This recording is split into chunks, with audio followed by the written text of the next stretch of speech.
Welcome to 5 and 5 from the One Stop Co-op Shop, where I discuss 5 key elements of a game in about 5 minutes. I'm Michael Kelly, and today I'm looking at Skytear Horde, a 1 and 2 player solo and cooperative card combat game. And disclaimer that I was sent a review copy of this one. I'm an old Magic the Gathering fan from back in the day. Does Skytear Horde have some of the same fun combos and card decisions? Let's find out and get to the list.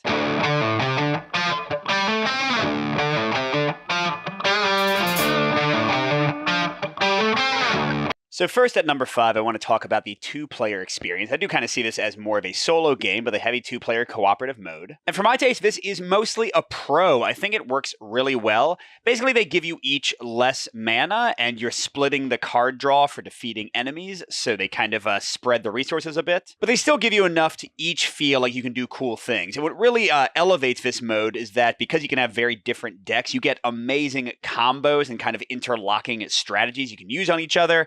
Lots of conversation as you kind of plan out how you want to each spend your mana, who's going to attack where, how you're going to boost each other.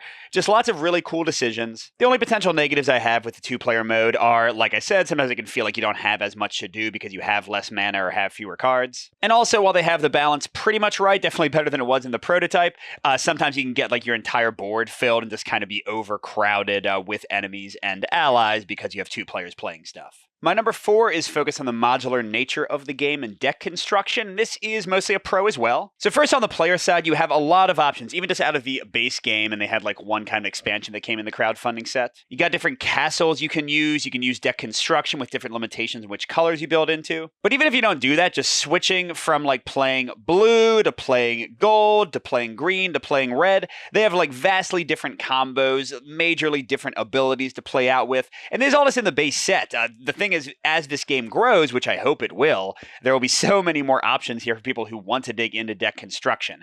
Right now, I guess that's pushing this a little bit toward a mix. Right now, the options are kind of limited. Like, you can't even really quite build a full deck based on what the castles are offering you. I mean, you can, but it won't have like all the options you want.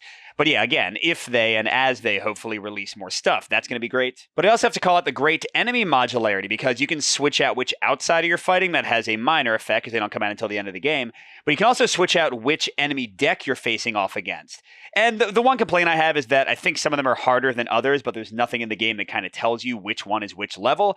But besides that, I think you get 3 of them in the base set, 4 if you got the Kickstarter version with a little expansion.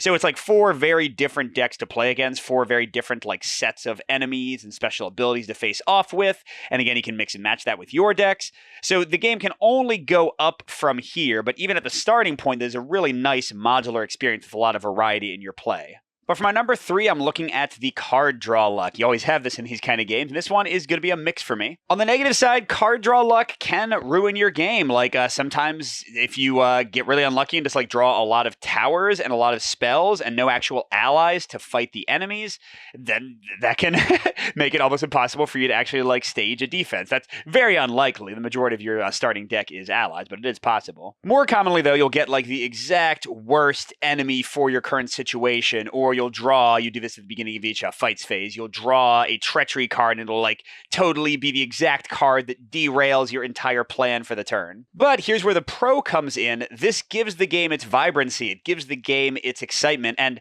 something I'll talk about a little bit more later, the game is so fast to play. Like, not too fast. It does still have like a strong feel of growth and strategy, but the entire game can be done in like 30 minutes or sometimes even less. So a little bit of card draw, having like the enemy get something a little bit unlucky for you, not quite getting the exact card you want, tends to be, at least in my experience, a minor thing. But for my number 2, I'm into a full pro for my taste, and those are the card combos you can have. I already mentioned these a bit in 2-player, but even in just solo play, a ton of the units have like special abilities. Pretty much everybody does, but they're really generally pretty easy to understand.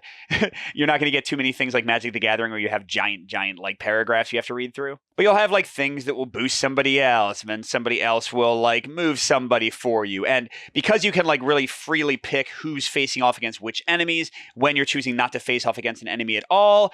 You can just get really like yummy synergies and really cool strategies pulled off, especially once you get into the deck construction. And again, I can imagine that's only going to get better as they release more sets for the game, which hopefully they will.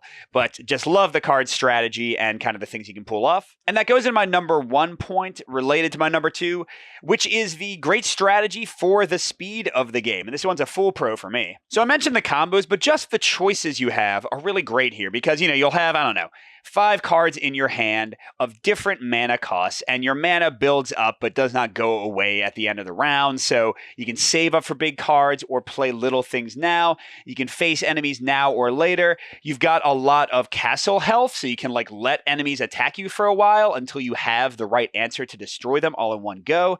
You have these minions that are building up on the outskirts, and they'll slowly mill away your deck, bring you closer to loss because you lose if you run out of your whole deck. But you decide when you want to pull them in and actually fight them, or when you want to just let them go and let your deck mill down, because your deck and your castle, these are resources, and you have really interesting resource choices of how much you let it die or how much do you try to save it. I just think it's all really great. I think the choices here are amazing. And again, it's the depth versus the speed. In a 30-minute game, you feel like you're having an epic, thoughtful, strategic experience. It's really dang impressive comparative to much longer playing games. You get the same, I think, depth and interesting strategic level of choices in Skytear Horde as you do in games that can take an hour and a half to 2 hours to play. So overall, I can recommend Skytear Horde if you like quick card games, if you like a variety in factions and enemies, if you like fun combos and cool tactical decisions in cooperative or solo play. But you might want to avoid this one if you're looking for an epic or longer or deeper experience. It's pretty straightforward and quick. And also, if you want a game with tons of deck construction options out of the gate, this one's fairly basic with this initial set, but hopefully more content will be coming soon. And if you want to see the game in action, I had a playthrough recently. You can go check that out. Good gaming, and I'll see you at the next stop.